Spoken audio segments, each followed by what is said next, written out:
this is David B69. Welcome to today's video. Please hit that like button, hit that subscribe button as well, and hit the notification bell for future videos. Let's get on to the show.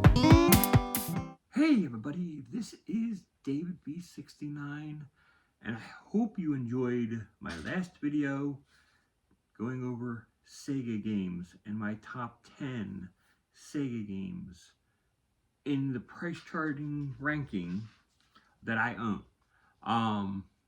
So I hope you enjoyed that video.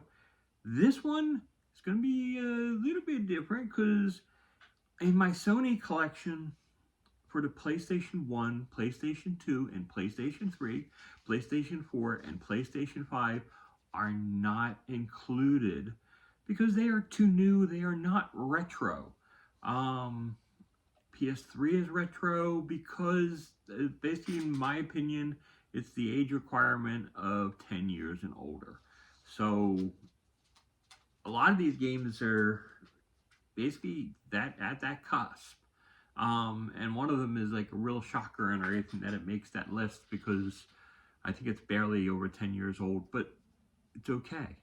Matter of fact, and everything, I think the first game that's on my list, I don't even know if it's 10 years old. And it can make a fool out of me, but it is over 10 years old. I just checked the copyright date, and it's definitely over 10 years old.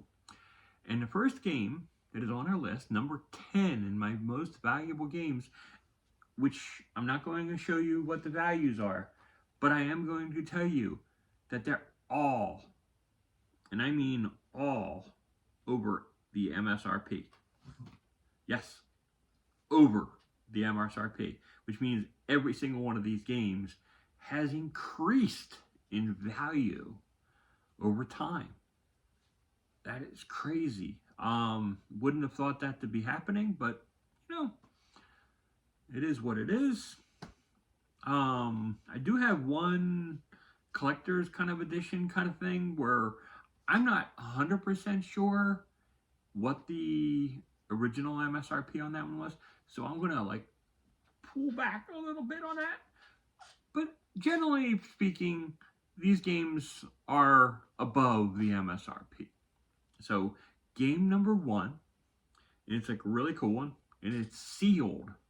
Why is it sealed? Because I never got a chance to play it because I haven't finished the other ones.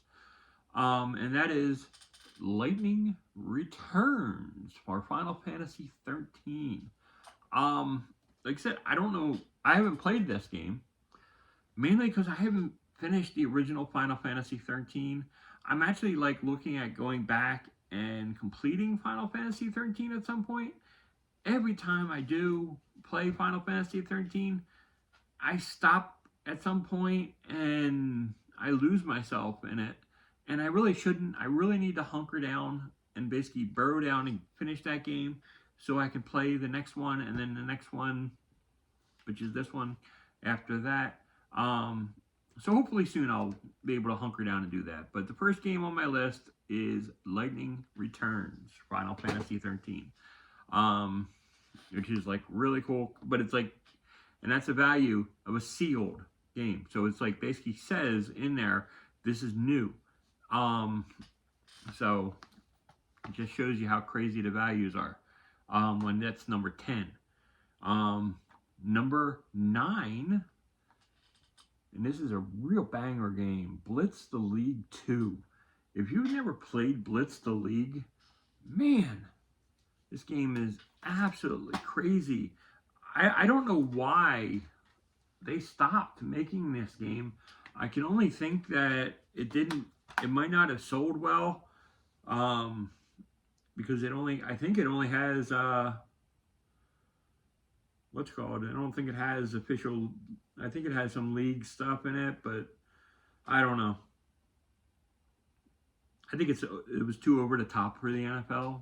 They weren't a huge fan of that kind of stuff, so I don't know. But I love Blitz the League 2. Great game. If you haven't played it before, well, what are you waiting for, dudes?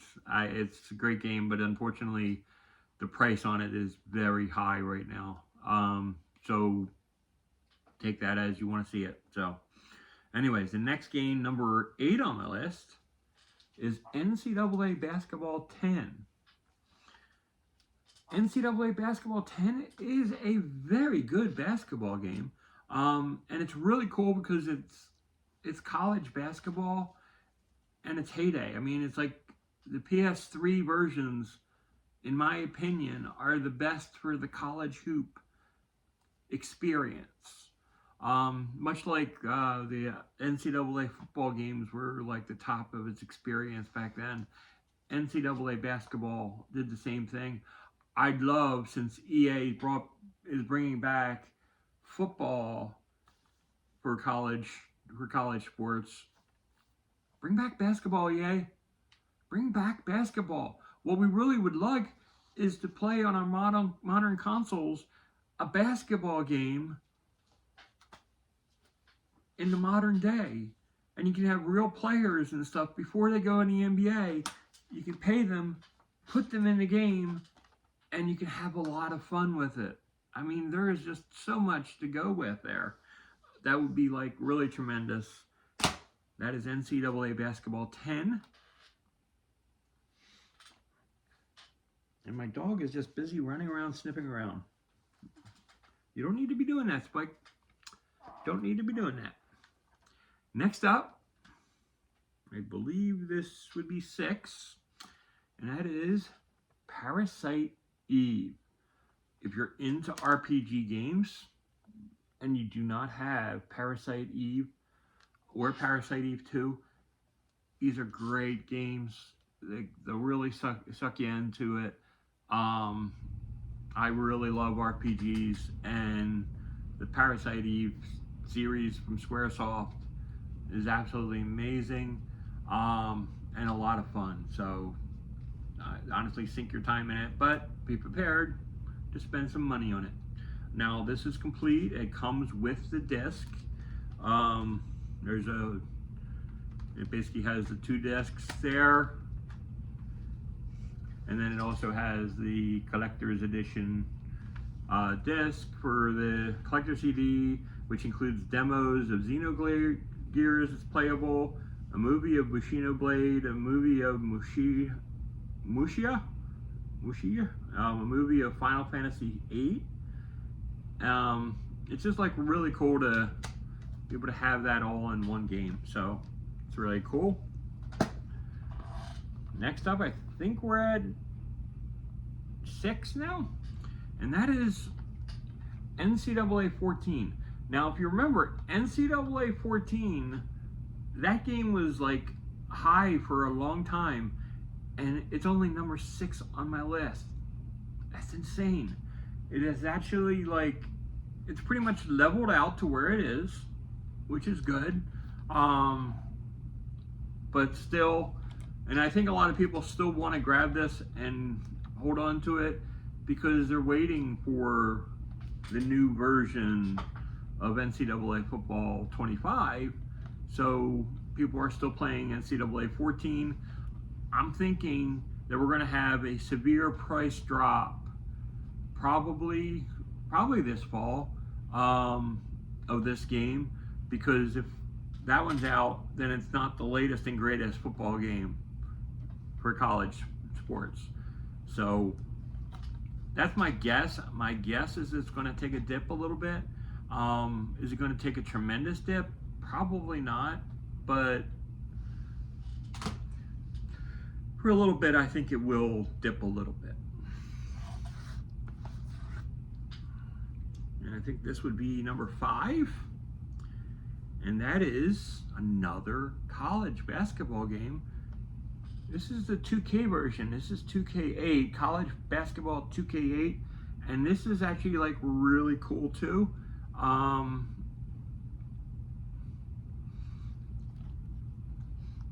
mean, it's like it was very competitive between 2K and EA.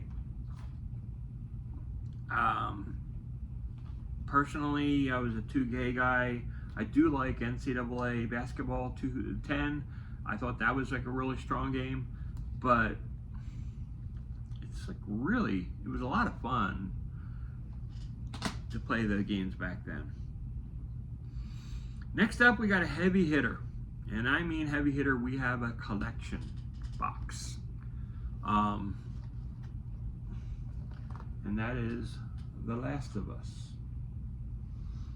Now, it's really cool. It had a full size, it comes with a full-size art book and like sticker sheets and all this other stuff. And you can read that all in there. You can pause, zoom in on that. It's huge. And it's complete. It is complete. And I did bring out the steel book just to show you that it comes with a steel book. And I have it complete, and it's like, honestly, I've never opened anything else except for the game itself. I have never touched anything else. I just refuse to. I don't want to crinkle the pages and stuff, because I bought that brand new on release day. So it's like I've had this for all that time, and I don't want to, like, what's it called? It's like the fact that I actually have something that I bought on release day is just amazing to me. So it's like really, really cool. And I mentioned this game already to everybody. Basically, as a recommendation to grab is Parasite Eve 2. I've spoken a lot about the Parasite Eve series, and there's good reasoning for it. And now, our next game, and it's not a surprise, honestly, to see RPGs as the top games, because there's a want to play really good RPG games, and especially like people nowadays and stuff, they haven't played like the older, if they haven't played the older school RPGs, they're missing out on a lot. It's kind of funny that like Sony will do like a bunch of release and stuff and everything, and they'll re-release like games like Final Fantasy 7 and 8 and stuff on the PlayStation 4 and make it available to people, and they'll do they do it on Nintendo as well, I think, where you can actually like download and play the game, but it also helps keep the numbers down. So that's why games like, in my opinion, Final Fantasy 7 and 8 don't have as high of a value in today's world, because those games and stuff are readily available on a digital form, in a digital store. So it doesn't drive up the prices, but you don't see these other games on that digital store. Why? I don't know. I really don't. I can't figure it out. But number 2 on our list of the value is Xenogears. Yeah, Xenogears is a tremendous game, another Squaresoft game. I gotta tell you, Square has always done a remarkable job. And it's like it comes with the manual and the discs, and they've always Square's done a great job with all of its games. And finally, our last game, which shocked the heck out of me that it's still so valuable. Yeah, I bought this game at $59.99 and everything. It's like original thing, and the fact that it's like I can like make a lot of money off of this, but I really just would never do it, because it's a big game and it's a major game in my franchise, and I really love it, and I would have a really hard time letting go of it. And that is Tales of Destiny. I thought they did some kind of re-release or something on it on the 3DS or something back in the day. I don't remember, but Tales of Destiny is a tremendous game. It's made by Namco. The way they did these games, and they made them so real and so good, I can only applaud the developers who made those kind of games from Namco and from Square Enix. It was like absolutely amazing the amount of talent these developers and artists have to be able to make such great games. So that is my Sony list for top 10. What was your biggest hitter? What was your thing and everything that you enjoyed the most out of my top 10 list? I'd love to see your top 10 list. I didn't make this comment on my Sega video. What is your top 10? What was just something and everything that I'd like to see what your top 10 for not just NES, not just one system, just for the whole collaboration, because honestly you get your biggest hitters when you do a whole collaboration of all of it. You noticed I have over 500 PlayStation 2 games. Not one of them made the top 10. Amazing. It's like I have a lot of great games on the PlayStation 2 and not one of them makes the list. I had no idea that would happen, but that is what it is. I mean, it's basically called a list, and it's not a list of 10 things and stuff that I find praising worthy and stuff on it, but it was top 10 price. It's like games and stuff from price charting from today's market value that would basically be on my list, and that's what it is. And these were basically 10 to 1 and everything in order of thing, and you can look up the prices on price charting yourself, because that's what I grabbed in. All of these were completes, so it was like tremendous. I hope you enjoy it. I don't have a favorite personally. I probably Last of Us would probably be my favorite game of all of the games. I mean, I do like Xenogears, and I do like the Parasite Eve games a lot though too. But yeah, Last of Us was a really good story, and it was a lot of fun to play. So, anyways, until next time, we have Nintendo coming up next. But until then, this is David B69, wishing you a great day. Peace. I'm out.